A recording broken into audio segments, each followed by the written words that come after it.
All right. So let's look around the Pirates farm system here. As we've been doing every week talking about the farm, we tend to go about 30 minutes on this because there's just so much to talk about. So we're limiting it and trying to cut down every single time.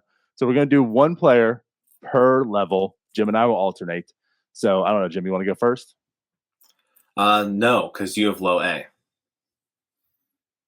Whatever. So I'll go first. Because I have low A. All right. So person I want to talk about low A, and I wanted to kind of talk about some guys we haven't talked about at least too much yet, because it seems like it's the typical guys over and over again, which albeit they're the top prospects, you want to hear about them. But you hear about Henry Davis every single week. Let's hear about someone new. And like down there, we could talk about like Tamar and such. But the guy I want to talk about was in the Tamar draft. He was also a first rounder, someone who haven't really talked too much about, and that's Thomas Harrington.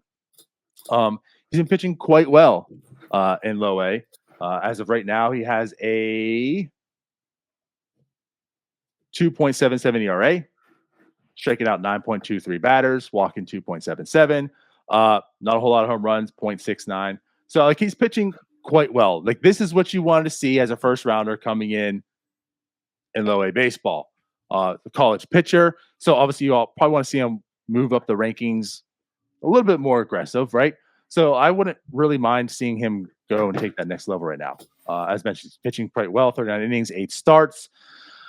I think the test as well going to Double A. So as mentioned, his numbers look pretty decent right now. He's definitely a fly ball pitcher as well. As shown, only 33% ground ball rate.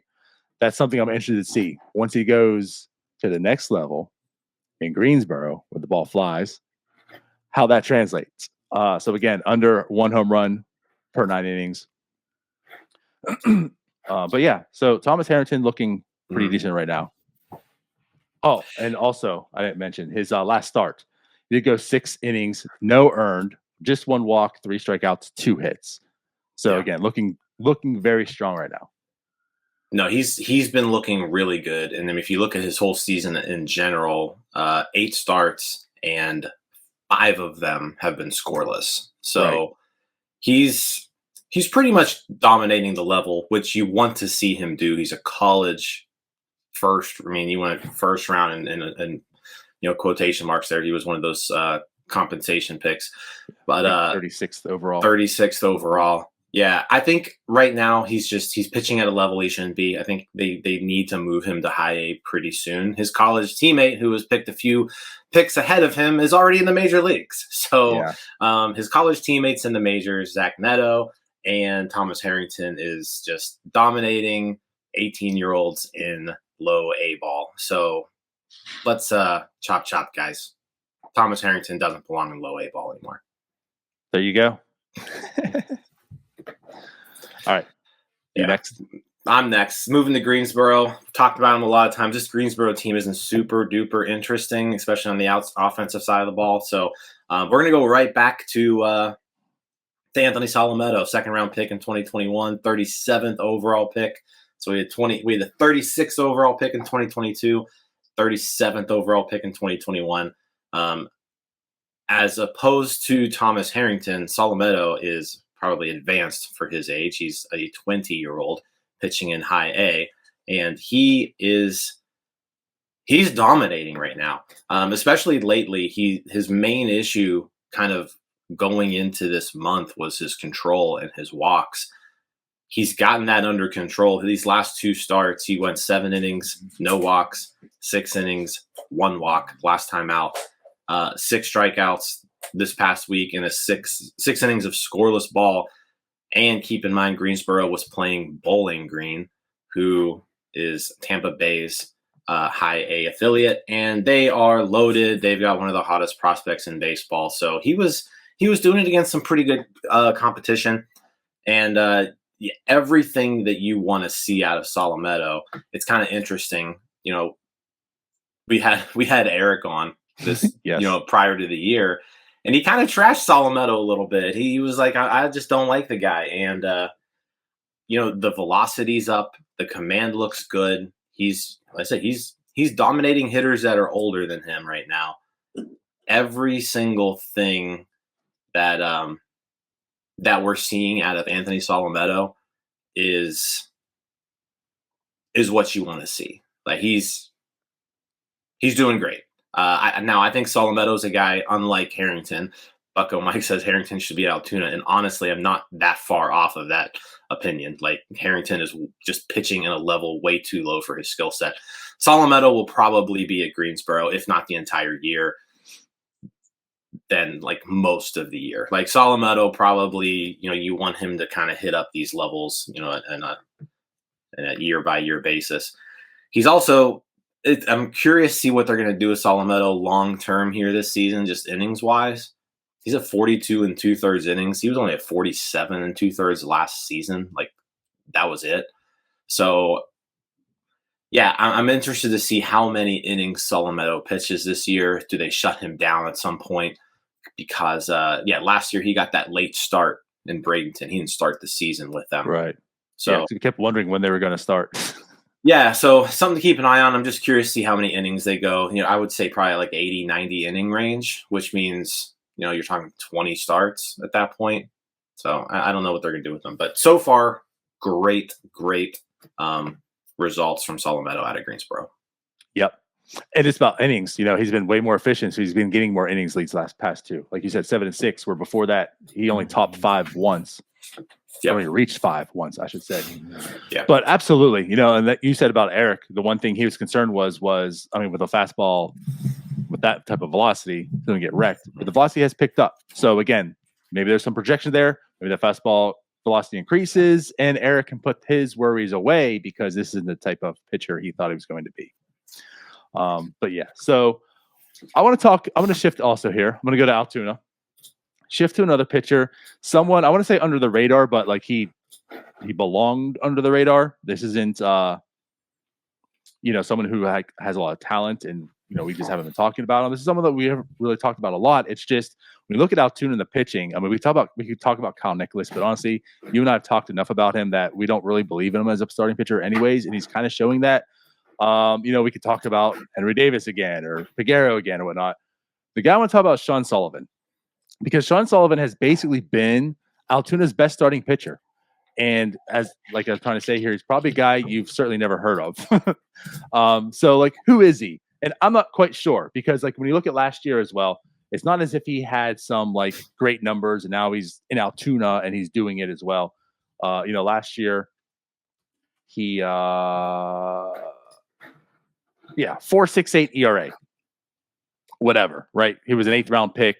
You're not looking at him. But now he's in Altoona.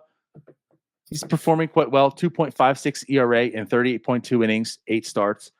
His last start, again, talking about people coming off good starts as well. His last one, he only went 4 this time, though. But 1 hit, 0 earned, 1 walk, 5 strikeouts. The start before he did go 7 innings. So, he had some length in there. 7 hits. It was 3 earned, 5 strikeouts, 1 walk. He's put together a very solid season. So it's starting to make me just squint a little bit. Like maybe should we be noticing him some a little bit? This is why I want to bring him up. This is what the show's kind of about. Sean Sullivan's having a really good year so far in Altoona. So kind of keeping an eye out on him. Yeah, he's definitely having success at the AA level. I think,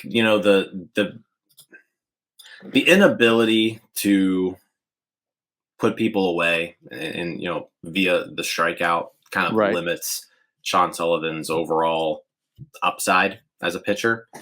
But is he playing well at AA? Yes. Do I think this changes his future outlook? Not quite ready to say that yet. Like at this point, I'm still kind of considering him minor league depth. But if he can put a whole season like this together, then you'll have my attention. But yeah, I mean he's doing really well at AA. He's 22 years old. He's a college arm, so he should be slightly advanced. Doing everything you want him to do. There you go. Yeah. So, moving to AAA, we talked about him a little bit on NS9 Live. Not really a prospect whatsoever. But perhaps relevant to the conversation at the major league level right now, and that is Aaron Shackelford. He's 26 years old, kind of just a utility player, plays all around the field, second base, first base, plays a little bit of outfield, plays a little bit of third base, kind of just plays all over. Carlos Santana left the game yesterday in the majors with a back issue. Yeah. If that becomes a thing and he has to go on the IL, Aaron Shackelford might be the guy. And it's, I know that he's not like the sexy name. He's not on any prospect list, and he shouldn't be. Like, he's 26 years old. I don't know. That name's kind of sexy. 26 years old, the Shack Attack. Yeah. I mean, that's pretty sweet. But month of May, just crushing the baseball at AAA. He's walking 17% of the time, hitting 292, 432 on base percentage, 692 slugging. He's got a 174 weighted runs created plus in May. And just as of late, hitting the cover off the ball, home runs left and right, just having a really good season in AAA. And like, by no means am I saying Aaron Shackelford is this, he's going to come up, he's going to save the day, he's a late bloomer, he's the next Joey Meneses, whatever. I'm not saying that. What I'm saying is the guy is 26, lifetime minor leaguer. He's in his prime right now. Like, the dude's in his prime. This is probably the best Aaron Shackelford is ever going to be. So, like, why not just see if the Pirates can catch like lightning in a bottle with one of these guys for a year or two? You always see other major league teams where they just randomly have this like 27-year-old dude who just like comes up and he plays well for a few months and then you never hear about him ever again, right? But like, that happens every single year. So it's the Cardinals. Yeah. Every one or two guys, and then like the entire Tampa Bay lineups outside of Wander. So, like, you know what? Yeah, he's 26. He's not a top prospect, but he's crushing the ball in AAA. And it's not like it's not like smoke and mirrors either. Like, you look at the numbers too, and like, he's walking. He's not striking out as much as he used to. Like, the home runs are there, and like the power is real. Like, he hit 26 home runs in Altoona last year. Like, the dude can hit for power. So like, let's just give it a shot. See what happens. Like, I'm not like Aaron Shackelford. Is he going to save the day? Probably not. But like, I'd rather see Aaron Shackelford get at bats than Josh Palacios at this point. So that part's fair. And I know, we kind of not too hardly debated this on NS9 Live, but I'm kind of like, whatever. It's just another dude, right? Like you say, he's a 26-year-old in AAA, whatever. But now it's Santana possibly going down. There might be room for someone like this, unfortunately, to see like, what can you do? I guess if we're going to the debate of would you rather have Shackelford or Palacios, then we could definitely argue that. Personally, I just rather have Henry Davis and not worry about either of them. But I guess to some degree, and to talk about him a little bit, right? Give him his flowers here for a bit.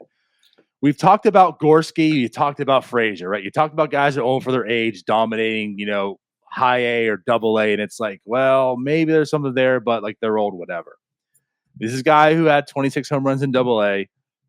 But the difference is Frazier's not doing what he's doing anymore.